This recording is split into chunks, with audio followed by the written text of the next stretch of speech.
Welcome to lesson 4, guys. In this lesson, we will discuss what kind of trades I take based on the type of box and how you can use that knowledge in your own system and decide which trades are worth it based on what you're seeing on the charts. We will continue with the Roku example because that's the one that we picked up for the first two videos. It has all kinds of boxes and yeah, it was a beautiful trend, so it would be just a nice one to learn from. So let's begin. Let's begin with the base box first. When the price has been consolidating in a huge zone for months on end, we know that the first move out of it will be explosive, right? The only problem is that we don't know when the move actually begins. There are times when the price moves out for a little bit, and then comes right back. This you can see in Square recently. You can probably also see in the Amazon base box that's developing right now, in the Shopify base box that broke out a few months back. The price goes out of these boxes and then within a day or two, sometimes even right away, comes back because it's not ready to trend yet. Most of the times, what's happening is the institutions push the price back in the box because they're not done accumulating. So that's a major risk with a base box breakout. And that's why when the price is breaking out of this base box, I don't like to take naked options on it. It's just not worth it because the price can come right back or it can chop around a bit before the break really happens. It's just not a quick, fast move which will make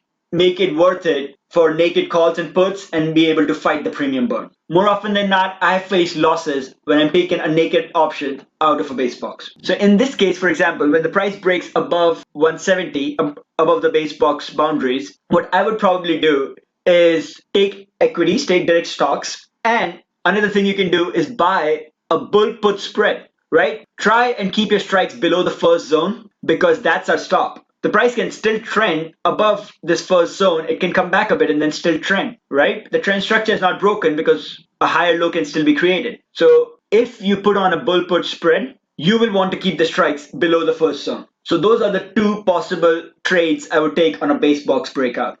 Now, the next thing I'll try to look for once the breakout has happened is sometimes the price will get out of the base box, and if it rises up really fast, it will move sideways for a bit. It will move sideways and consolidate and wait for the 9MA to catch up. This will lead to a 9MA box. An example is right here, between 270 and 280. You see price moved out of this 50MA box quick, moved sideways for a bit, and created a 9MA box. Well, from these 9MA boxes, you should be able to pick up naked options, right? From a 9MA box, pick up naked option for the nearest expiration, maybe at the money or one out the money, and it can be a quick trade, maybe hold it 1 day maximum, right? Hold it for a few hours, take the quick trade, you will see 150% gain, get out. That's the goal of this. You're not there to wait, you're not there for the trend to continue, none of that. It's quick profit. So out of 9MA boxes, such as here, another consolidation right here, you should be looking at short term, very short term, the nearest expiration, long calls or short puts like naked option. That's it.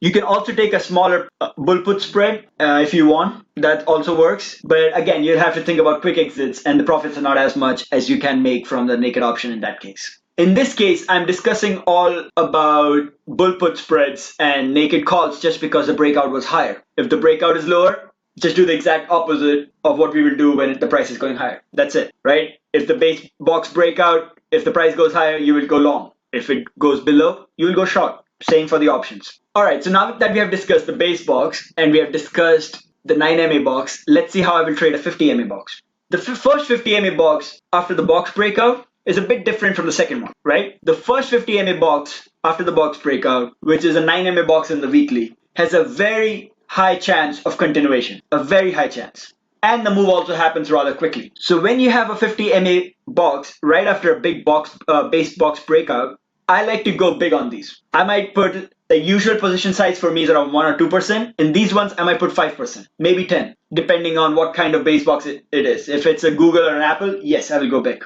If it's something like Doku or something else like mid cap, I probably won't go as big. But I still like to swing for the fences when it's 50MA, first 50MA box right after the box breakout. And I will put 2 or 3 different types of positions. So if it's a first 50MA box, yes, I will put some size on the equity, like directly buy in stocks. The second type of position I would take, for example, in this case, above 240, is I would buy long calls. I would long calls, maybe 1 or 2 weeks out, or at the money or one out the money strike rate. You see this quick move out? That's kind of what you can expect before a consolidation for 9MA to catch up. This quick 2 or 3 day move out is how long I'm planning to hold the option, right? I'm not planning to hold it for the whole expiration period. I'm planning to hold it for 2 or 3 days. It's still more than a 9MA box where you only want to hold it for a few hours, 1 or 2 hours, maybe a day at max. This one you can hold it slightly longer. So that's the second position I would put on a 50MA box like that. The third position I would put is a bull put spread. If the box is small enough, I would put it right below the box boundary, lower box boundary. If it's a bigger box, maybe I would put it somewhere in the middle of the box, still below the first zone, but in the middle of the box in order to get a bigger premium. So that depends on the structure of the box. And that is more of a nuanced question. It depends on the situation. But these are the three kind of position I would put on the first 50MA box out of a base box. For a second 50MA box, there is a higher chance of failure, so I won't go as big. Most likely what I wouldn't do is I might put stocks here. I probably wouldn't do naked options here because there's a high chance of failure, right? If there's a high chance of failure, maybe the price comes back, chops a bit more. Maybe the price comes back and just goes down right away. In either of those cases, the highest loss possibility will be from naked options, right? Like the highest amount of premium burn. So we don't want to get involved in that. From a second 50MA box or like a third 50MA box, I would probably only put bull put spreads and just more equity. Again, your stops will be the first zone inside the box structure. That's non-negotiable. Where you want to take profits, that depends on you. As I said, the naked options, if I'm going long calls, I will just try to take profits right at the end of the first higher high, like around the first higher high. I'm not waiting for the rest of the trend structure to form, right? I will be patient with the equity and with the spreads because those are still gaining while the price consolidates. But the premium burn on long calls while the price moves sideways or pulls back to the 9MA is just never worth it. So with that, my exit is probably the first higher high. I don't use this indicator too often, but I have found it's usually very good to figure out the first and the second higher high, right? So you can use it to take profits. It's the Keltner channel with a 2 ATR. A Keltner channel with a 2 ATR, you can use that for estimating where your first higher high will be and taking profit out of long options or short options, like naked options in general. That's how I like to trade all these three different types of boxes. As you can see, most of my trades are happening on the daily. That's my time frame. I might go down to 4 hourly to understand the little nuances. Maybe check out on the weekly to understand what the bigger picture is. But daily is where I'm making my trading decisions. But that's how I trade this. That's all there is to it. I will see you guys in the next lesson.